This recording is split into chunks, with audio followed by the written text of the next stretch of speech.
മകരവിളക്കിനോടനുബന്ധിച്ച് ശബരിമലയിൽ കടുത്ത നിയന്ത്രണങ്ങൾ ഏർപ്പെടുത്തി. ഈ മാസം 10 മുതൽ സ്പോട്ട് ബുക്കിംഗ് സൗകര്യം ഉണ്ടാകില്ല.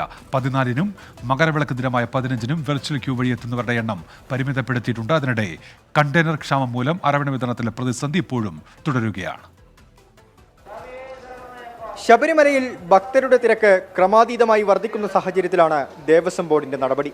നിലവിൽ സ്പോട്ട് ബുക്കിംഗ് സൗകര്യത്തിലൂടെ 10,000 സന്നിധാനത്തേക്ക് എത്തുന്നുണ്ട്. ഈ മാസം 10 മുതൽ തിരക്ക് നിയന്ത്രിക്കുന്നതിന്റെ ഭാഗമായി ഇത് നിർത്തലാക്കും. മകരവിളക്ക് അടുക്കുന്നതോടെ ദർശനത്തിനെത്തുന്നവർ ശബരിമലയിലെ വിവിധ സ്ഥലങ്ങളിൽ ക്യാമ്പ് ചെയ്യാറാണ് പതിവ്. ഈ സാഹചര്യത്തിൽ വെർച്വൽ ക്യൂ ഉണ്ടാക്കുന്ന പ്രതിസന്ധി കണക്കിലെടുത്ത് 14-നും മകരവിളക്ക് ദിനമായ 15-നും ബുക്കിംഗ് പരിമിതപ്പെടുത്തിയിട്ടുണ്ട്. 14-ന് 50,000 പേർക്കും 15-ന് 40,000 ഭക്തർക്കും ഈ സൗകര്യം പ്രയോജനപ്പെടുത്താം. നിയന്ത്രണം നമ്മൾ അതിനെ കരുതരുത്. കാരണം ഈ മകരവിളക്ക് കാലം എന്ന് പറയുന്നത് ഈ വന്നു ചേരുന്ന അയ്യപ്പ ഭക്തന്മാർ അവരിവിടെ ജ്യോതി കാണാൻ വേണ്ടി തമ്പടിക്കുന്ന ഒരു സംവിധാനമാണ്. അപ്പം ഈ സന്നിധാനത്തിന് ഉൾക്കൊള്ളാൻ പറ്റുന്ന അയ്യപ്പന്മാരുടെ ഒരു അളവുണ്ട്. അപ്പോൾ അത് വർദ്ധിക്കാതിരിക്കാൻ വേണ്ടിയിട്ട് സുരക്ഷ ഏറ്റവും പ്രധാനപ്പെട്ട കാര്യം. അതിനെ മുൻനിർത്തിയാണ് ദേവസ്വം ബോർഡ് ഇങ്ങനെ ഒരു കാര്യം പറയുന്നത്. അതേസമയം അരവണ വിതരണത്തിലെ പ്രതിസന്ധി ഇപ്പോഴും തുടരുകയാണ്.